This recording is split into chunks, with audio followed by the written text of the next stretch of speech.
মেয়েটির স্পর্শে ঘুম ভাঙল। তাকিয়ে দেখি সে পিঠের দিক দিয়ে আস্তে আস্তে ঠেলা দিচ্ছে আর বলছে, 9টা বেজে গেছে, আর কত সময় ঘুমাবেন, উঠুন।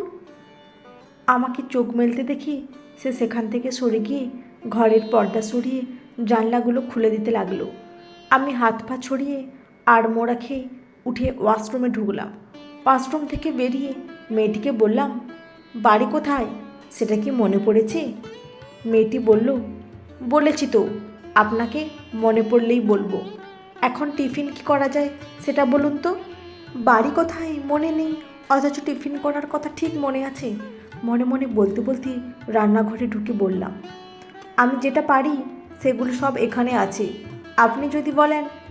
কথা শেষ করতে না দিয়ে মেয়েটি বলল, আপনি যেটা পারেন সেটা তো রাতে খেয়েছিলাম, নেহাত খিদে লেগেছিল তাই বাধ্য হয়ে খেয়েছি। বলে সে বলল, ওই খাবার কি আপনি রোজ খান? তার ভালো লাগেনি শুনে খারাপ লাগলেও সেটা বুঝতে না দিয়ে বললাম, কি করব বলুন, আমি তো এর থেকে বেশি কিছু পারি না। ঠিক আছে ঠিক আছে, আপনার যা আছে থাক, আপনাকে যা যা বলছি সেগুলো নিয়ে আসুন, বলে সে বলতে লাগলো। আমি তার দিকে তাকিয়ে শুনতে শুনতে তাকে দেখছিলাম। আমার পায়জামা আর টি শার্টে কেমন যেন একটা ঘোর লাগা লাগছিল। যেদিকে তাকিয়ে দেখছি আর আমার বুকের ভেতর কেমন যেন চিনচিন করছে। সে বলছে, আমি তাকে দেখছি। হঠাৎ সে তার বলা থামিয়ে দিল। আপনি আমার দিকে তাকিয়ে কি দেখছেন বলুন তো? কোনো অজুহাত না দিয়ে পরিষ্কার বললাম, আপনাকে দেখছিলাম।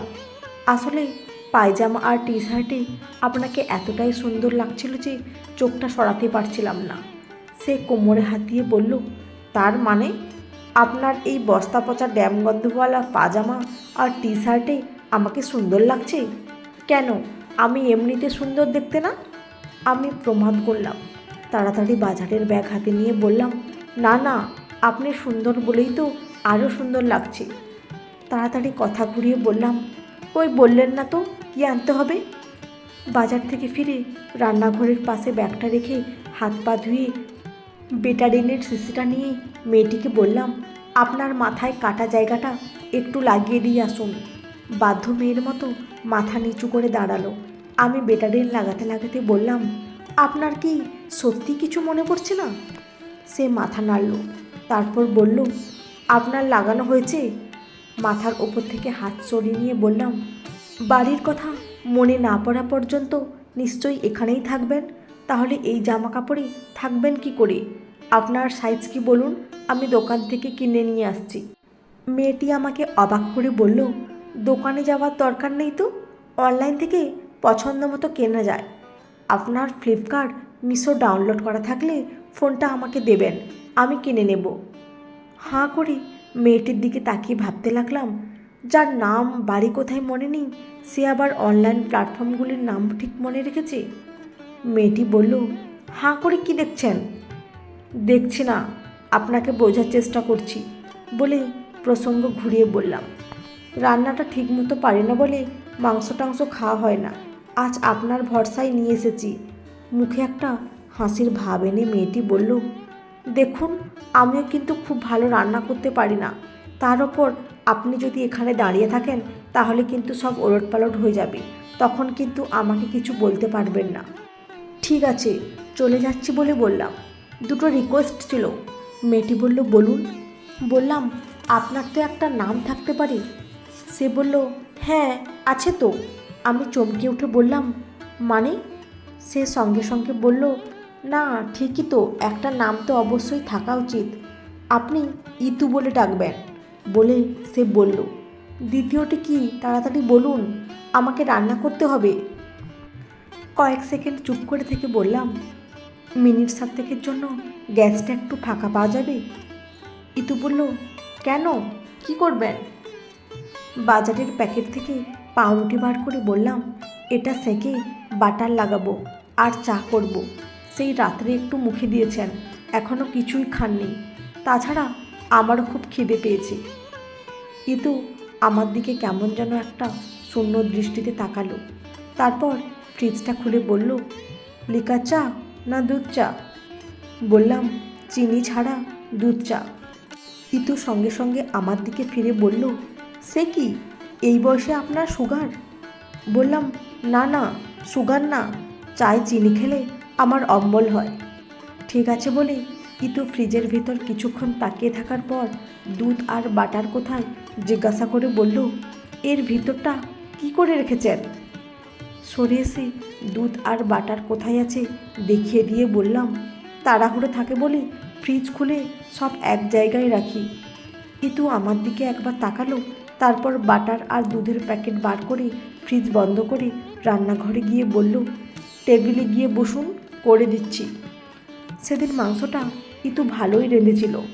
পরদিন থেকে আমার সিদ্ধ রান্নার পরিবর্তে ইতুর করে দেওয়া ভাত, তরকারি, মাছের ঝোল খেয়ে অফিস যেতে লাগলাম। 5 দিন পর সকালে অফিস যাব বলে রেডি হচ্ছি, কলিং বেল বেজে উঠল। দরজা খুলতেই 4টে গুন্ডার মতো ছেলে আমাকে ঠেলে ঘরে ঢুকলো। পিছন পিছন মোটা করে একজন ভদ্রলোক। তিনি দরজা বন্ধ করে দিয়ে বললেন, আমার মেয়ে কোথায়? কোনো কিছু না বুঝে বললাম, আপনার মেয়ে কোথায় আমি কী করে জানবো? ঠিক তখনই স্নান করে অনলাইন থেকে কেনা হালকা হলুদ রঙের ওপর আকাশি রঙের শেড দেওয়া একটা চুড়িদার পরে চুল মুছতে মুছতে ওয়াশরুমের দরজা খুলে ইতু বাইরে এসে দাঁড়ালো। ভদ্রলোক সজোরে আমাকে একটা থাপ্পড় মেরে বললেন, তুমি কি করে জানবে আমার মেয়ে কোথায়? এটাকে? আমি ইতুর দিকে তাকাতেই সে চোখ নামিয়ে নিল। টাল খেয়ে চেয়ারের ওপরে বসে পড়লাম। ভদ্রলোক এগিয়ে এসে আমার জামার কলার ধরতেই ইতু সামনে এসে দাঁড়িয়ে বলল, বাবা, তুমি যদি আর একবার সৌরিকের গায়ে হাত তোলো তাহলে আমি কিন্তু নিজেকে শেষ করে দেব। ইতুর বাবা আমার জামার কলার ছেড়ে দিয়ে মেয়ের দিকে তাকালো। আমি উঠে ইতুর দিকে তাকিয়ে রইলাম। ইতু তার বাবার চোখে চোখ রেখে বলতে লাগলো, তুমি যার সঙ্গে আমার বিয়ে দেবে ঠিক করেছিলে তাকে তুমি ঠিকমতো চেনো? সে একজন নামকরা লেডি কিলার। নিত্য নতুন মেয়েদের নিয়ে লেট নাইট পার্টি করা, লং ড্রাইভে যায়, তাছাড়াও বহু অপকর্মের সাথে যুক্ত তোমার ওই বন্ধুর ছেলে রমেশ। তোমার ব্যবসার সুবিধের জন্য তুমি এই সম্পর্ক তৈরি করতে চেয়েছিলে। আজ মা বেঁচে থাকলে তুমি এটা করতে পারতে। বলে আমার দিকে ফিরে বলতে লাগলো, তুমি যাকে থাপ্পড় মারলে তাকে আমি 5 দিন আগেও চিনতাম না। আমি ইতুকে দেখছি আর ভাবছি, এ কি সেই মেয়ে যে তার নাম ঠিকানা ভোলার নাম করে 5 দিন ধরে এখানে আছে? ইতু তার বাবাকে বলে চলেছে, তুমি যখন তোমার বন্ধুর ছেলের সঙ্গে বিয়ে দেবে বলে জোড়াজুড়ি করছিলে তখন আমি তোমার বাড়ি থেকে রাগ করে এক জামা কাপড়ে বেরিয়ে এসেছিলাম পিয়ালিদের বাড়ি যাব বলে। সেই পিয়ালিদের বাড়িতে যেতে গিয়ে রাতের অন্ধকারে হোঁচট খেয়ে পড়ে গিয়ে অজ্ঞান হয়ে পড়েছিলাম। এই ছেলেটি বলে আমাকে দেখিয়ে ইতু বলতে লাগলো, সেদিন সেখান থেকে তুলে আমাকে এখানে নিয়ে এসেছিল। সে ইচ্ছা করলে আমার সঙ্গে খারাপ ব্যবহার করতে পারত, কিন্তু সৌরিক এক মুহূর্তের জন্য আমার সঙ্গে খারাপ ব্যবহার করেনি। আবার সে বলতে লাগলো তার বাবার দিকে ফিরে, সে আমাকে সম্মানের সঙ্গে আশ্রয় দিল, তুমি তার গায়ে হাত তুললে? না বাবা, তুমি এটা ঠিক করনি। আমি যাব না, তুমি চলে যাও। ইতুর বাবা এগিয়ে এসে ইতুকে বললেন, তুই আগে বাড়িতে চল, সেখানে গিয়ে তোর সঙ্গে আমার কথা হবে, এখানে না। ইতু বলল, কথা তুমি যাই বলো না, আগে তোমাকে যা বলেছি এখনও তাই বলছি। MBA কমপ্লিট না করে আমি বিয়ে করব না, তাও তোমার ওই বন্ধুর ছেলে রমেশকে তো কখনোই না। বলে ইতু বলল, এরপরও যদি তুমি এখানে কোনো সিন ক্রিয়েট করো কিংবা আমার ওপর জোর দেখাও তাহলে কিন্তু ভালো হবে না। ইতুর বাবা আমার দিকে একবার তাকালো, তারপর মেয়ের দিকে ফিরে সুর নরম করে বলল, ঠিক আছে, আমরা চলে যাচ্ছি, কিন্তু তুই থাকবি কোথায়? এখানে থাকাটা ভালো দেখায় না। গাড়ি নিচে রেখে যাচ্ছি, বাড়িতে আয়, তুই যেটা বলবি সেটাই হবে। বলে ইতুর বাবা তার দলবল নিয়ে চলে গেলেন। ওরা চলে যাওয়ার পর দরজা খোলাই আছে। আমি খোলা দরজার দিকে তাকিয়ে ভাবছি, সেদিন ইতুকে এখানে নিয়ে আসার পর আমার মনে হয়েছিল আমি কোনো ঝামেলার মধ্যে পড়তে পারি। আজ সত্যি পড়ে গিয়ে মনে হচ্ছে মানবিকতা দেখে আমি কি ভুল করলাম? ইতু এগিয়ে এসে আমার সামনে দাঁড়ালো। আমি দরজার দিক থেকে দৃষ্টি ঘুরিয়ে তার দিকে তাকিয়ে বললাম, তাহলে আপনি কিছু ভুলে যাননি? সে বলল, না। বললাম, তাহলে ভোলার নাটকটা কেন করেছিলেন? সে বলল, ওই মুহূর্তে আমার মনে হয়েছিল স্মৃতিশক্তি হারিয়ে যাওয়া একটা মেয়ে কিছুটা হলেও সিম্প্যাথি পাবে। বললাম, তার মানে আমাকে বিশ্বাস করতে পারেননি? ইতু সঙ্গে সঙ্গে বলল, আসলে তা না। যখন বুঝতে পারলাম ফ্ল্যাটে আপনি ছাড়া দ্বিতীয় আর কেউ নেই, তখন বাধ্য হয়ে। কথা শেষ করতে না দিয়ে বললাম, ইতু নামটা আসল না নকল? সে বলল, আসল। বললাম, এখানে আছেন এই খবরটা আপনার বাবা পেলেন কি করে? আপনার কাছে তো কোনো ফোন ছিল না।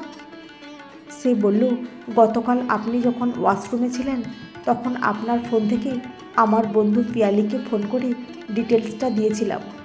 আসলে বাবার সাথে রাগারাগি করে বাড়ি থেকে বেরিয়ে এসেছিলাম বলে সরাসরি বাড়িতে যেতে পারছিলাম না, তাই কোথায় আছি সেটা পিয়ালিকে বলেছিলাম। জানতাম পিয়ালি আমার লোকেশানটা বাবাকে ঠিক বলবে।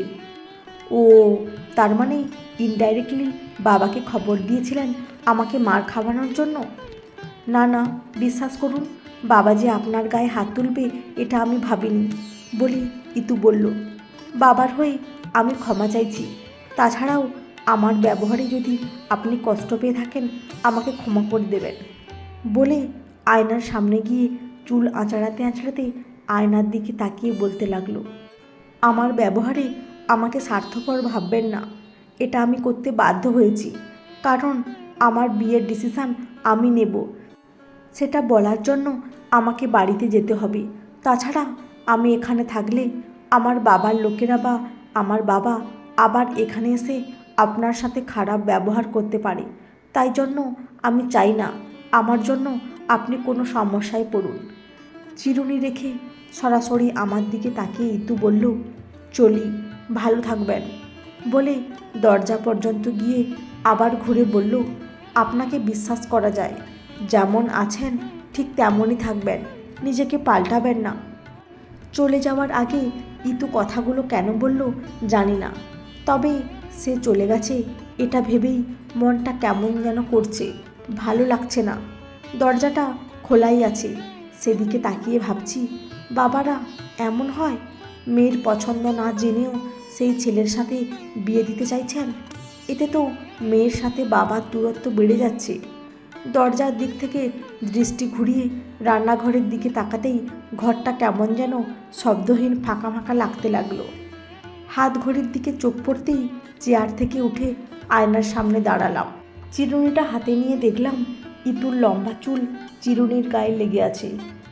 চুলগুলো পরিষ্কার করে নিজের মাথার চুল আর জামা ঠিক করে থাপ্পড় খাওয়া জায়গাটায় কোনো দাগ পড়েছে কিনা ভালো করে দেখে অফিসের ব্যাগ নিয়ে দরজায় তালা লাগিয়ে বেরিয়ে পড়লাম।